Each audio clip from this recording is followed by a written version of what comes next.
VGO Group chuyển giao công nghệ, sản xuất cạch cờ, VGO. VGO chuyển giao để bên nhận, tự sản xuất bán tại địa phương hoặc để xây cho chính công trình của mình. Hình ảnh các bạn đang xem là công trình của anh Kiên, thành phố Vinh, Nghệ An.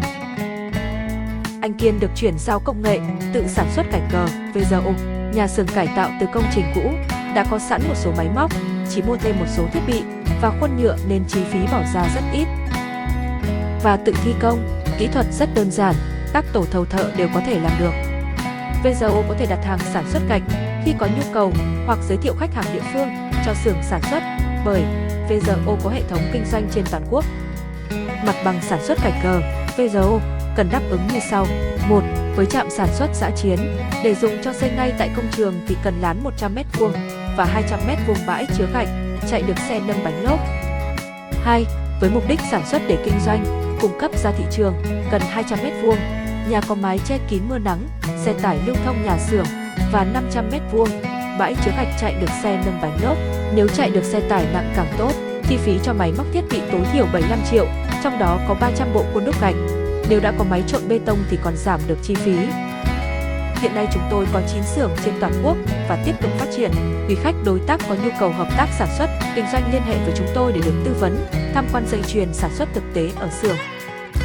Sản phẩm gạch cờ, VGO rất hữu ích, vừa có lợi cho chủ đầu tư, nhà thầu thi công cũng như đơn vị sản xuất kinh doanh. Có nhiều dự án lớn trên toàn quốc đã sử dụng. Quý khách liên hệ với chúng tôi để tham quan thực tế công trình gần nhất. Sản phẩm gạch cờ, VGO có bằng độc quyền sáng chế. Mời các bạn xem qua. Tiêu chuẩn cơ sở, phù hợp các tiêu chuẩn, quy chuẩn Việt Nam. Chứng nhận chất lượng sản phẩm. Giấy chứng nhận phù hợp tiêu chuẩn Việt Nam 6477 năm 2016. Sau khi ký hợp đồng chuyển giao công nghệ, VGO cử chuyên gia về tại cơ sở, tư vấn xây mới hoặc cải tạo nhà xưởng, sân bãi. Đồng thời tư vấn, chuyển giao công nghệ, dây chuyền sản xuất thi công gạch cờ, VGO. Khi hoàn thành dự án hoặc chuyển hướng kinh doanh, chủ xưởng sản xuất VGO có thể thanh lý máy móc, thiết bị lại cho VGO theo giá thỏa thuận để VGO chuyển cho dự án mới. Đối tác lưu ý, VGO chuyển giao quyền được sản xuất có điều kiện là mua nguyên liệu và khuôn đúc của VGO trong suốt quá trình hợp tác. Khi hai bên không còn hợp tác, bên chủ xưởng không được tự sản xuất nhái giống sản phẩm của VGO. Về vật liệu, chủ xưởng cần mua gồm khuôn nhựa, thép, xốp do VGO cung cấp, xi năng, cát tự mua tại địa phương, nhân công sản xuất chủ xưởng tự sắp xếp. Chúng ta cùng theo dõi quá trình sản xuất gạch cờ VGO. Để sản xuất gạch cờ VGO, chúng ta tìm hiểu cấu tạo sơ bộ từng cờ VGO.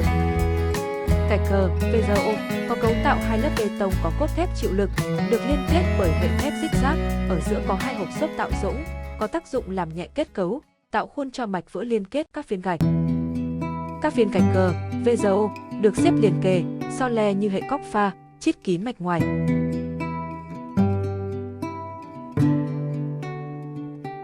Và được đổ vữa độ sụt lớn, lấp đầy các rãnh khuôn hay còn gọi mạch vữa, tạo kết cấu khung, liên kết dạng ô cờ rất bền vững, có thể gia cường cốt thép trong các mạch vữa, cấu tường rỗng, bê tông cốt thép, mặt ngoài nhẵn không cần tô, cạnh nhẹ, chống thấm, cách âm, cách nhiệt tốt, chỉ cần quét chống thấm hoặc bảo bột chét rồi sơn, mạch vữa liên kết, tạo khung chịu lực chính cho tường.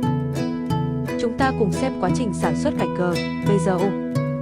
Tiếp khuôn phần 1 lên bàn dung, dùng cầu lường đủ lượng bê tông đã trộn trước đó, cho vào khuôn, cầu lường vừa đủ lượng bê tông sau ngưng kết, lớp bê tông dày 2 cm. Lắp dựng khung thép 3D, tiền chế trước đó vào đúng vị trí.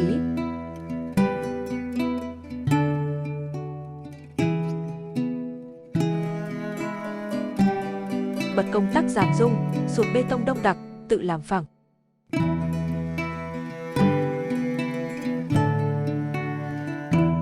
Lắp dựng cóc pha xốp tạo rỗng.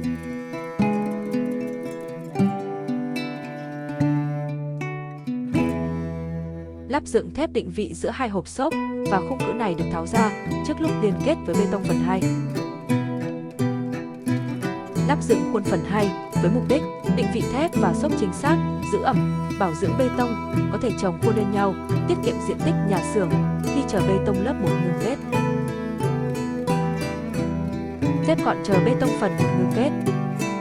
Đổ bê tông phần 2, tương tự phần 1, lần này không có thép và xốp nữa, đầm kỹ, úp ngược phần 1 cùng cả khuôn chất tháo lên phần 2 khi bê tông còn tươi, xếp gọn khi hoàn thành. Khi bê tông phần 2 đủ cứng, tiến hành tháo khuôn nhựa, hoàn thành chế tạo viên cải cờ, VZO.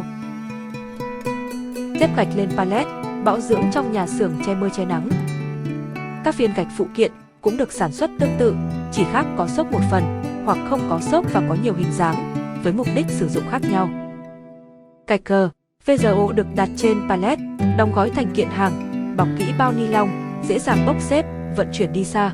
Các pallet cải cờ, VZO cần có kho bãi chứa, không xếp chồng lên nhau, cần có biện pháp che mưa, tránh làm rỉ thép liên kết. Thông tin liên hệ: VZO Group, website vzo.asean và website sản phẩm.top, hotline 094 2368 133, email trần hải.vzo@gmail.com. Cảm ơn quý khách đã quan tâm, chúc sức khỏe và thành công. Những video hữu ích dành cho bạn.